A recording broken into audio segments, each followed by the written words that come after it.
Hi friends, ఎలా ఉన్నారు? నేను మీ విశ్వనాథ్ సార్ని. ఇవాళ ఒక అద్భుతమైనటువంటి కాన్సెప్ట్తో మేము ముందుకు వచ్చాను. లాస్ట్ వీడియోలో మనం ఎస్బీఐ క్లర్క్ చేసాం. ఇప్పుడు ఒకటి ఐబీపీఎస్ సంబంధించినటువంటి ఒక సింప్లిఫికేషన్ ప్రాబ్లం అనేది చేయడం జరుగుతుంది.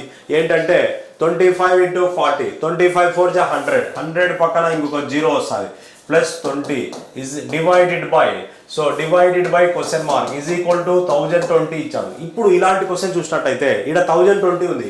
25 × 40 చేస్తే 1000 అయింది. 1000 + 20 1020 డివైడెడ్ బై, దీని ప్లేస్లో 1 పెట్టామనుకో, సో ఇక్కడ 1020 ఉంది. అంటే డివైడ్ బై 1 పెట్టడం వల్ల LHS is equal to RHS అయింది.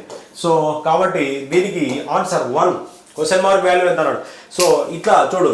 సో చాలా మంది జనరల్గా ఇదంతా చేసుకుంటూ పోతారు, మళ్ళీ 1020 యూనిట్లు తీసుకొస్తారు, అదంతా స్టోరీ చేస్తారు, అదంతా అవసరం లేదు.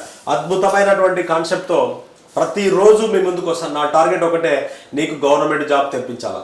ఇంకా నా అమూల్యమైనటువంటి క్వశ్చన్స్ ఎక్స్ప్లెయిన్ చేయడం ఇంకా మీరు చూడాలనుకుంటే 0 లెవెల్ నుంచి మనం క్వశ్చన్లు చెప్పడం జరుగుతుంది.